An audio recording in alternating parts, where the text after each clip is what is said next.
Hello, dear friends. I hope you're doing well.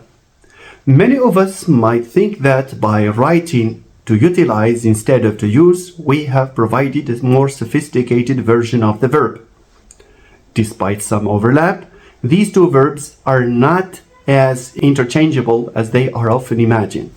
It is true that dictionaries would define both verbs as the fact of holding something or manipulating it to achieve a specific end.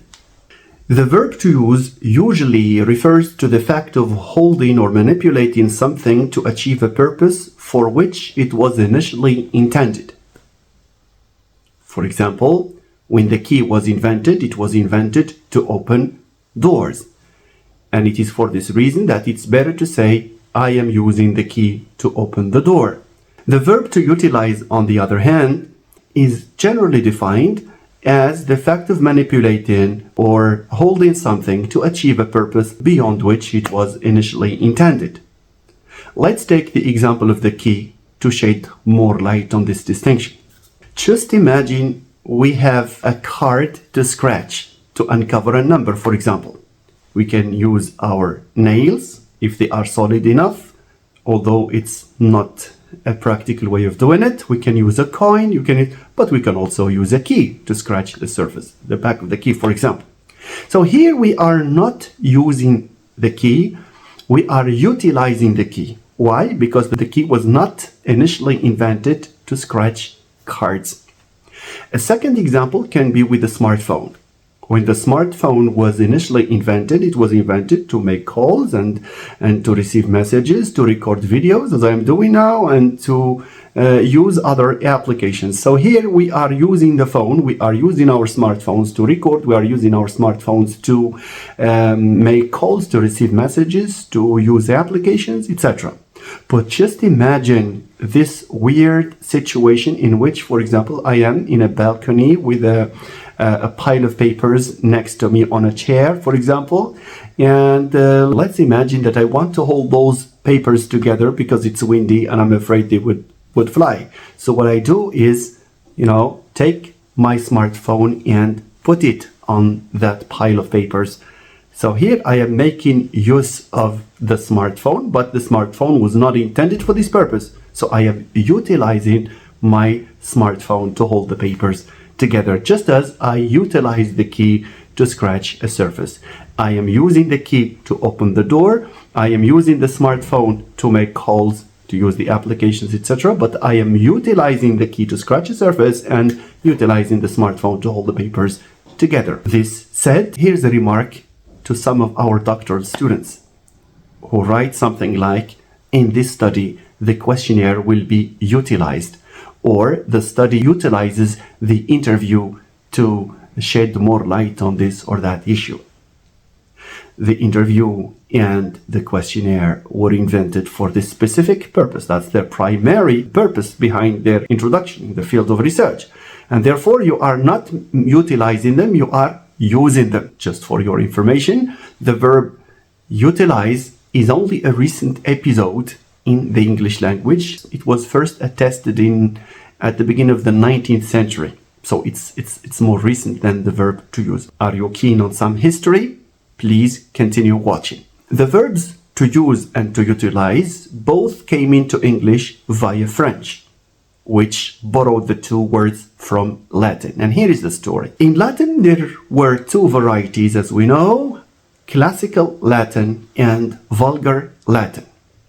And the verb to use existed in both varieties, but in two different forms. In classical Latin, the verb was utere, but in vulgar Latin, in informal Latin, it was usere. All right.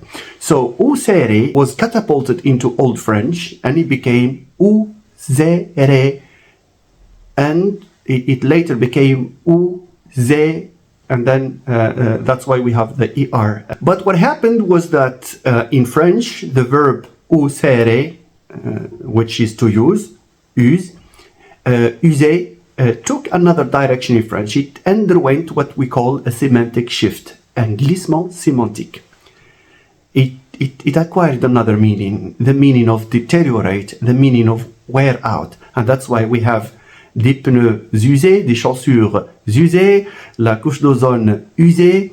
In order to compensate for this loss of meaning, the French language borrowed this time not from the vulgar Latin, but from classical Latin. That's how the verb utiliser came into the French language.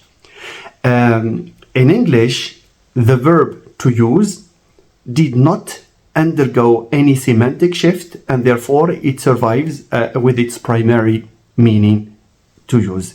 Utilize came only later in order to mark this slight distinction I have pointed out earlier of whether the purpose is primary or not. As you can see, sometimes the transformation of one sound into another can have repercussions not just on pronunciation but also on the meaning of words and how a word can develop in as we move from one language into another. In some present-day languages, history repeats itself.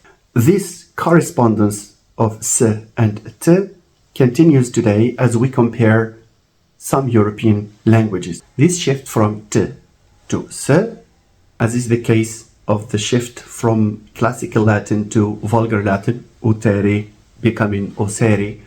This shift is similar to what happened to the German language, and this is what ended up in systematic correspondences between the English t and the German s. In the history of German, there is what is referred to as the German consonant shift, which took place around 600 AD. According to this historical process, the t sounds were assimilated, that is to say, they became sibilants. The t was assimilated into a s sound. And this became later on part of the Standard German, because the Standard German derives from the dialect spoken south to the Main River, and that is known as High German. English, on the other hand, took from a northern dialects from Low German. Anyway, this has culminated in correspondences that are systematic between English and German. English and Dutch belong to the same family of Low German, and that's the reason why they have not been able to spirantize t into s. In English, we say the verb is to eat with a t sound. In Dutch, it's eten, but in German, it's essen.